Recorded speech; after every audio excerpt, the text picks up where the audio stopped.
여호와께서 모세와 아론에게 말씀하여 이르시되 이스라엘 자손에게 말하여 이르라. 누구든지 그의 몸에 유출병이 있으면 그 유출병으로 말미암아 부정한 자라. 그의 유출병으로 말미암아 부정함이 이러하니 곧 그의 몸에서 흘러나오든지 그의 몸에서 흘러나오는 것이 막혀든지 부정한즉 유출병 있는 자가 눕는 침상은 다 부정하고 그가 앉았던 자리도 다 부정하니 그의 침상에 접촉하는 자는 그의 옷을 빨고 물로 몸을 씻을 것이며 저녁까지 부정하리라. 유출병이 있는 자가 앉았던 자리에 앉는 자는 그의 옷을 빨고 물로 씻을 것이요 저녁까지 부정하리라. 유출병이 있는 자의 몸에 접촉하는 자는 그의 옷을 빨고 물로 몸을 씻을 것이며 저녁까지 부정하리라. 유출병이 있는 자가 정한 자에게 침을 뱉으면 정한 자는 그의 옷을 빨고 물로 몸을 씻을 것이며 저녁까지 부정하리라. 유출병이 있는 자가 탔던 안장은 다 부정하며 그의 몸 아래에 닿았던 것에 접촉한 자는 다 저녁까지 부정하며 그런 것을 옮기는 자는 그의 옷을 빨고 물로 몸을 씻을 것이며 저녁까지 부정하리라. 유출병이 있는 자가 물로 그의 손을 씻지 아니하고 아무든지 만지면 그 자는 그의 옷을 빨고 물로 몸을 씻을 것이며 저녁까지 부정하리라. 유출병이 있는 자가 만진 질그릇은 깨뜨리고 나무 그릇은 다 물로 씻을지니라. 유출병이 있는 자는 그의 유출이 깨끗해지거든 그가 정결하게 되기 위하여 이레를 센 후에 옷을 빨고 흐르는 물에 그의 몸을 씻을 것이라. 그러면 그가 정하리니 여덟째 날에 산비둘기 2마리나 집비둘기 새끼 2마리를 자기를 위하여 가져다가 회막문 여호와 앞으로 가서 제사장에게 줄 것이요 제사장은 그 한 마리는 속죄제로 다른 한 마리는 번제로 드려 그의 유출병으로 말미암아 여호와 앞에서 속죄할지니라. 설정한 자는 전신을 물로 씻을 것이며 저녁까지 부정하리라. 정수가 묻은 모든 옷과 가죽은 물에 빨 것이며 저녁까지 부정하리라. 남녀가 동침하여 설정하였거든 둘 다 물로 몸을 씻을 것이며 저녁까지 부정하리라. 어떤 여인이 유출을 하되 그의 몸에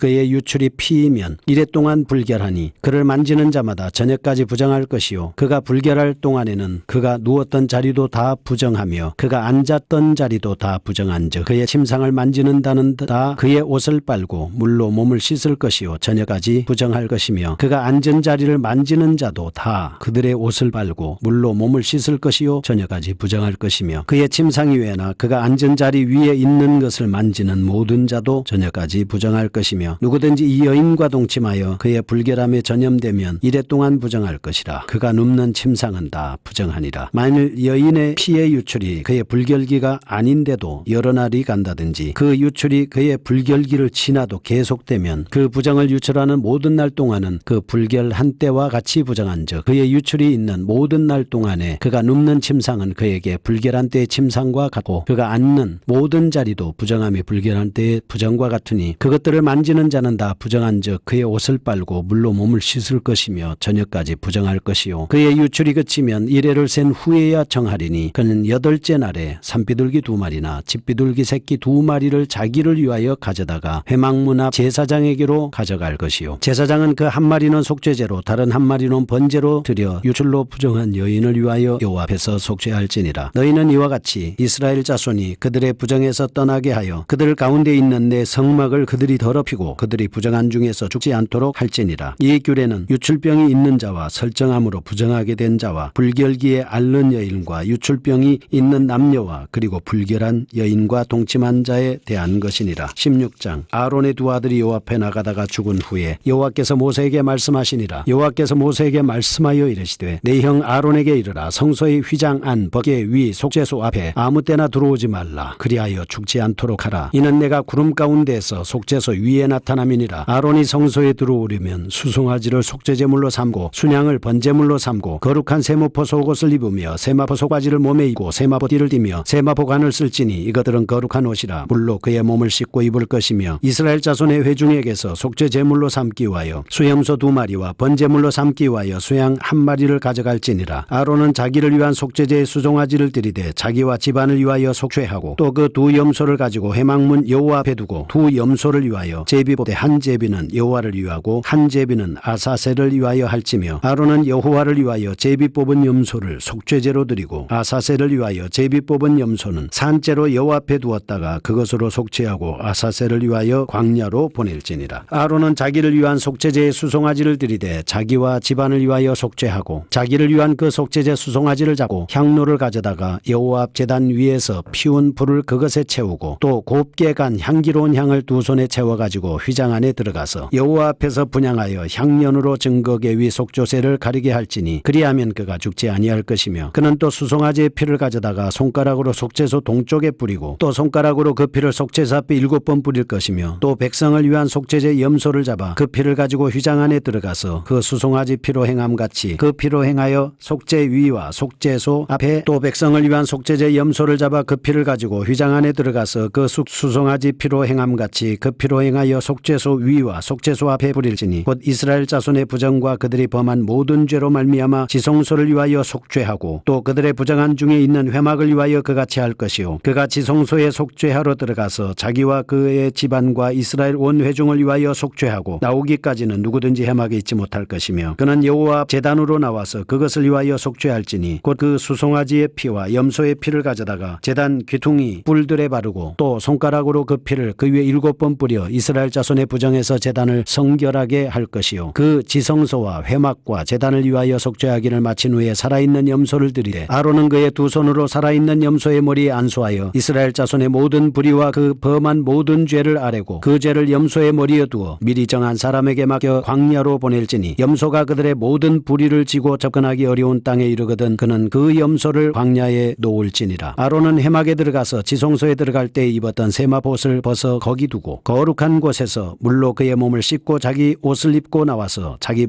번제와 백성의 번제를 드려 자기와 백성을 위하여 속죄하고 속죄제물의 기름을 제단에서 불사를 것이요 염소를 아사셀에게 보낸 자는 그의 옷을 빨고 물로 그의 몸을 씻은 후에 진영에 들어갈 것이며 속죄제 수송아지와 속죄제 염소의 피를 성소로 들여다가 속죄하였은즉 그 가죽과 고기와 똥을 밖으로 내다가 불사를 것이요 불사른 자는 그의 옷을 빨고 물로 그의 몸을 씻은 후에 진영에 들어갈지니라. 너희는 영원히 이 규례를 지킬지니라. 7째 달 곧 그달 10일에 너희는 스스로 괴롭게 하고 아무 일도 하지 말되 본토인이든지 너희 중에 거류하는 거류민이든지 그리하라. 이날에 너희를 위하여 속죄하여 너희를 정결하게 하리니 너희의 모든 죄에서 너희가 여호와 앞에 정결하리라. 이는 너희에게 안식일 중에 안식일인즉 너희는 스스로 괴롭게 할지니 영원히 지킬 규례라. 기름 부음을 받고 위임되어 자기의 아버지를 대신하여 제사장의 직분을 행하는 제사장은 속죄하되 세마포 곧 거룩한 옷을 입고 지성소를 속죄하며 회막과 제단을 속죄하고 또 제사장들과 백성의 회중을 위하여 속죄할지니 이는 너희가 영원히 지킬 규례라. 이스라엘 자손의 모든 죄를 위하여 1년에 한 번 속죄할 것이니라. 아론이 여호와께서 모세에게 명령하신 대로 행하니라. 아멘. 15장 유출병 규례와 정결법입니다. 유출병은 나병과 마찬가지로 하나님께서 창조하신 인간의 육체를 내부로부터 파괴시키는 것이죠. 방탕하고 타락한 성생활의 결과 생기기 쉬운 병이 유출병이다. 원죄로 말미암아 부패한 인간의 몸에서 흘러나오는 것이기 때문에 부정한 것으로 정죄됐습니다. 유출병의 종류로는 남자의 성기에 생기는 유출병, 무의식적인 성교에 의한 설정에 의한 유출병, 여인의 월경의 유출병, 이상 증세에 의한 여인의 유출병 등이 있습니다. 이러한 유출병을 나병처럼 위생상 부정한 병이다 라고 하는 것입니다. 유출병의 규례는 모든 성생활과 관련이 되어 있다고 볼 수 있습니다. 먼저 유출병의 규례와 정결법에 대해서 보겠습니다. 하나님께서는 죄를 결코 그대로 용납하지 않습니다. 죄의 발생 및 감염 경로 원인까지도 철저하게 규명해서 정죄하시는 분입니다. 또한 건전한 성생활은 본래 하나님의 복이긴 하지만 단순히 그것이 순간적인 쾌락의 도구로 전락할 때 성은 인간의 영혼을 파괴시키고 하나님의 진리로부터 떠나게 하는 치명적인 범죄가 되는 것입니다. 이런 인간의 성적인 타락은 그 자체로 끝나는 것이 아니라 성병 등 몸에 결국 죽음을 초래하는 직접적인 원인이 될 수가 있습니다. 그래서 철저하게 자기 몸을 정결하게 관리해야 되는 것이죠. 그 다음에 또 하나는 설정에 의한 부정한 병이 있습니다. 비정상적인 유출로 말미암은 부정, 그리고 정결법에 이어서 본문에서는 정상적인 남녀의 성관계에 의해서 발생하는 분비의 부정에 관해서 언급하고 있습니다. 구약시대 이스라엘에서는 정상적인 성관계에서 발생하는 정액의 분비조차도 부정한 것으로 간주했습니다. 그것은 아마 윤리적이고 종교적으로 파렴치한 행위이기 때문이 아니고 단지 그것이 상징하는 바가 하나님 앞에서 부정한 것으로 간주됐기 때문에 그렇습니다. 그러면 이런 것들은 다 우리에게 교훈을 주지 않습니까? 그 교훈을 보겠습니다. 모든 인간은 근본적으로 죄의 영향 아래에 있습니다. 생명의 출산 자체도 하나님이 복이기 이전에 죽을 수밖에 없는 인간을 낳는 고통스럽고 수고로운 행위임을 암시하고 있지 않습니까? 또 부부 사이에 건전한 성생활이 필요하죠. 근데 그 성행위는 단순한 오락이 아니라 새 생명의 출생과 관련된 거지 않습니까? 그러니까 어떻게 해요? 건전하고 경건한 생활을 해야 합니다. 올바른 성에 대한 개념은 성은 하나님이 주신 거다. 그리고 무절제한 행위를 삼가해야 한다. 이런 올바른 성문화를 정착하도록 하기 위해서 우리가 노력을 해야 됩니다. 그 다음에 여인의 유출에 관한 규정과 그 정결법에 대해서 말씀을 하고 있습니다. 19절에서 33절에 나오는 말씀인데 어떤 여인이 유출을 하지 않습니까? 그럼 유출이 피다. 그럼 일주일 동안 부정합니다. 만지는 자는 저녁까지 부정하죠. 불결할 동안에는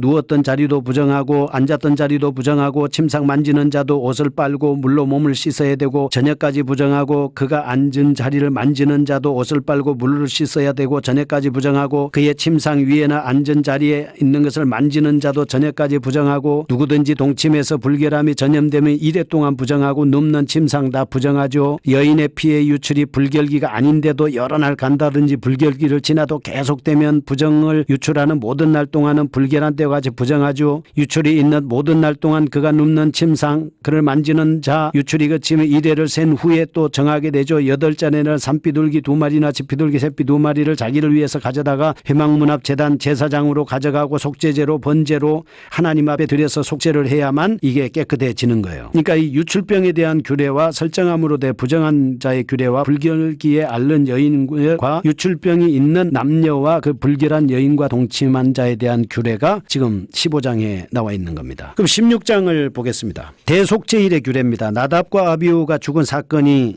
중요한 이유가 됩니다. 대제사장이 백성을 대신해서 지성소에 들어갈 수 있습니다. 하나님께 제사를 드릴 수 있음을 밝히고 있죠. 근데 부정한 백성 중에 있는 그 성소를 부정함으로부터 속죄한다는 사실인데 16장은 모세의 중보를 먼저 기록함으로써 대속죄일의 규례가 시내산 언약의 규례에 속한 것이다. 이렇게 암시를 해주고 있어요. 그러니까 이 규례는 예수 그리스도의 예표이고 십자가 사건을 통해서 휘장이 찢어지는 그것으로 인해서 완성되는 거잖아요. 그래서 이 대속죄일 사역은 이스라엘에게 있어서는 예수 그리스도를 나타내는 것이다. 이렇게 볼 수가 있습니다. 이 세부 규정을 보면 대제사장의 지성소에 출입하는 방법, 그 다음에 속죄 규정, 온 백성을 위한 속죄 규정 이런 규제를 주셔가지고 아주 일정한 정확한 절차에 따라서 이 모든 법이 해결이 돼야 돼요. 이걸 가지고 피를 가지고 하나님 앞에 나갈 때는 첫째는 예수 그리스도의 피를 의지해야 되고 그리스도의 옷을 입어야 되고 예수 그리스도의 중재를 입어야 된다라고 하는 것을 이제 나타내 주는 겁니다. 속죄를 위한 염소는 피 흘려 죽은 염소와 산염소가 있어요. 그러니까 구속의 이중적인 의미를 가르쳐 주고 있는 건데 피 흘려 죽은 염소는 예수님의 죽음을 의미하는 것이고 광야로 보내지는 이 아사셀 염소는 그리스도의 대속적인 죽음을 의미를 한다. 이렇게 볼 수가 있습니다. 우리의 그 죄를 짊어지고 그 염소가 가지 않습니까? 그러니까 예수님이 우리의 죄를 짊어지시고 십자가를 지시고 모든 문제를 다 해결해 주셨어요. 그래서 하나님은 29절에서 34절 말씀에